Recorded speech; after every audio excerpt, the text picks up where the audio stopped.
Good morning, my dear children. Dear children, in this today's video, we are going to do a comparative study of China and Pakistan during its developmental years. Firstly, we will discuss for China about its government control, then Great Leap Forward, Great Proletarian Cultural Revolution, and different reforms in China. Students, firstly about government control. Here we are discussing about, when we are discussing about China, we are able to see in this country a centrally planned system of economy that was going on. Here the government is having more power in his hand. The government will be deciding each and every important control, because almost all the sections of the country that will be managed and handled by the government. And mainly in this country, when we are discussing about China, there is one party system is existing. The party, it is having, the single party is having full power, and it will be managing each and every sectors of the country. Second point, that is about a great leap forward. What is meant by this GLF, otherwise Great Leap Forward? Actually, it was a campaign which was organized by Mao Zedong, and according to this step, this initiative step, they were giving more importance for the industrialization. They were giving more focus for a maximum industrialize the economy, because they believed that their idea, it was, if we are giving more focus to the idea of industrialization, it will be helping the economic development of the country. And as if from this agrarian idea, they are trying to change their path to the industrialization. Then as a part of this GLF, otherwise Great Leap Forward, maximum they encouraged the people, even in their backyard also they can start, means in the premises of their house also they were encouraging the people to start even the small sectors, small units of industrial unit, even for that also they were encouraging. And another important decision, another important character of during this age, that was the formation of commune. What is meant by commune? Commune means, actually under this system they encouraged the people to do the farming activity in a collective manner. Okay, collective cultivation of the agrarian lands. That was the nature of this communes, means collective way. It's not like that one or like one individually, like one family, they are doing the cultivation. Instead of that, a group of people living in a locality in a collective manner, they are doing the cultivation process. So now first point, it was about government control. For this I told you, it was, there was a centrally planned system was existing, and Great Leap Forward, 2 points I told you. First one, that was they were giving more focus for the industrialization, means transforming from the agrarian idea to the industrialization. and second was the formation of the communes. Then, but here during this time of GLF, when we are reading the NCERT book, we are able to see that they faced some problems also during this time period. One was that was setback by as a result of a drought. Okay, as a result of drought, China, they faced a lot of problems, and millions of people, they lost their life also. And the second one was conflict with Russia. Actually, Russia and China, ideologically, these two countries, USSR, before USSR, means they are having ideologically similarities, and as a part of that, Russia, they send their professionals and experts to China for helping in different areas, especially related with the industrialization process. But when the conflict started, they started to call back all these professionals and experts from China. So that was also a setback to them. Then next point, that is about a great proletarian cultural revolution. This introduced in 1965 by Mao Zedong, and in this case, one of the main point related, otherwise step related with this great proletarian cultural revolution. In this, students and professionals were sent to countryside. Okay, they were sent to countryside for what? For learning and working from the countryside, because for giving when they are moving from the city side to the countryside, they will come to know about, otherwise they are getting a chances for learning from these places. Then we will discuss about different reforms introduced in China. In the first phase,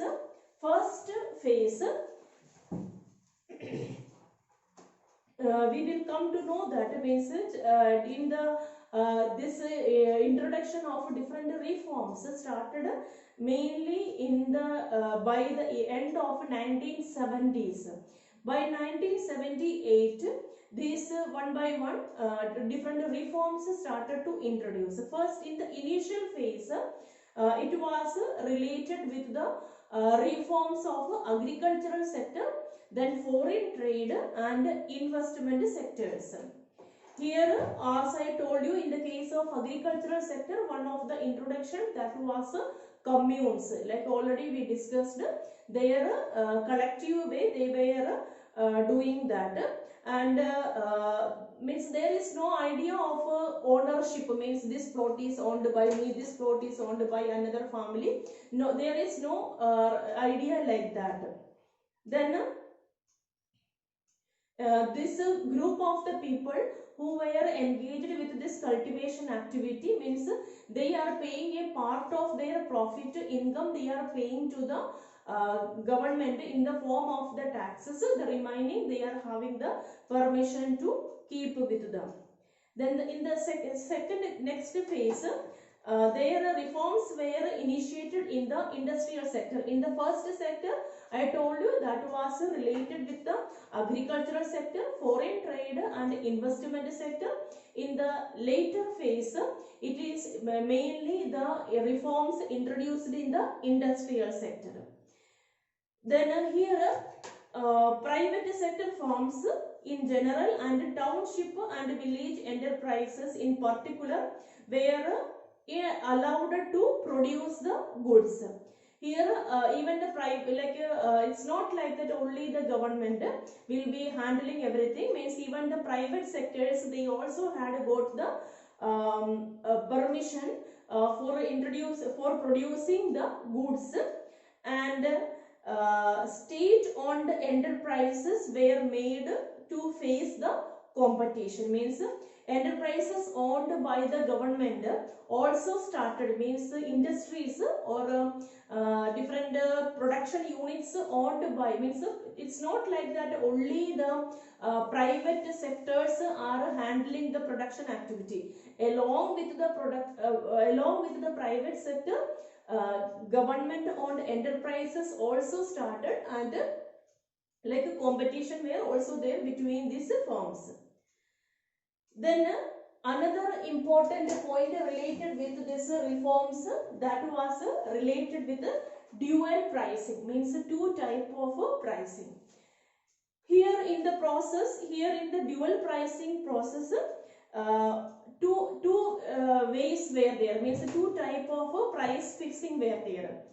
First one, farmers and industrial units were required to buy and sell fixed quantity of input and output on the basis of prices fixed by the government. Means when they are, if imagine that producers are buying some of the input, otherwise they are selling some of the input. In the same way, when we are discussing about farmers, when they are buying some input or selling their output, a part of amount that buying and selling will be done by the amount, otherwise price decided by the government, and the remaining they can sell at the market prices. So there also we are able to see the influence of the government. Government is giving the instructions. Okay, two type of the prices, like here in the case, in our case India, means actually we are, if we are discussing about sugar, otherwise any of the items, means actually normally overall the same range of the prices are there, but there means actually two prices will be there, that is government one amount first range, that will be government is saying a particular amount that will be sold in this amount, the remaining another market price is there, the remaining set amount that will be sold in another price. Then children, all of you know about a special economic zone. You have studied even in the 10th class also. Special economic zone means that is an area where liberal law that is existing for, in order to encourage the foreign investment. And there means actually it may be related with the banking, otherwise different formalities for starting some of the businesses or enterprises. That is another, in that particular zone, particular area, there says, you might have, you may be remembering, you studied in 10th class, special economic zone. So they encouraged this Chinese people, they encouraged to start a special economic zone in their country. What is the reason? Because in this special economic zone, their liberal laws are existing related with the investment. So foreign people will come and they will invest in this place. They will start their business in this places, which will be encouraging the economic growth of that country, like in the case of here China. So China introduced such a type of initiative for encouraging foreign investment in their country. So that is about China, and then we will discuss about Pakistan. Firstly, in case of Pakistan, here here we said that public, like government, central government is having more importance. But in like India, Pakistan, that is an example of a mixed economy. Both public and private sectors are having equal importance. So it is following a mixed economic model. Then the second point is that is regulated policy framework. Regulated policy framework means they were having some regulated policies, especially like in the case of India, we discussed that for encouraging our domestic production, we were following import substitution policies like that. No? So otherwise, something related with the tariff, it may be for reducing the import from the another countries. So these type of some regulations, even in the case of India, we were also having such a type of some regulated policy framework Pakistan introduced in their country, and it was mainly for encouraging the domestic production activity. Then next is about green revolution. Like in the case of India, Pakistan also tried for this green revolution, that is for the mechanization and introduction of new ideas in the agricultural sector. That is green revolution, like in the case of India, in Pakistan also introduced. Of course, it helped a lot for increasing the production of food grains, and helped a lot for the development of agricultural sector of Pakistan. Then next is increased role of public sector. It is discussing that in the 1970s, nationalization of capital goods industries took place. They nationalized capital goods industries.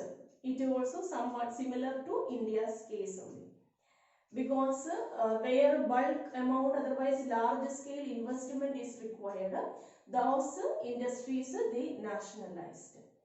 Then importance of the private sector, that is the fifth point.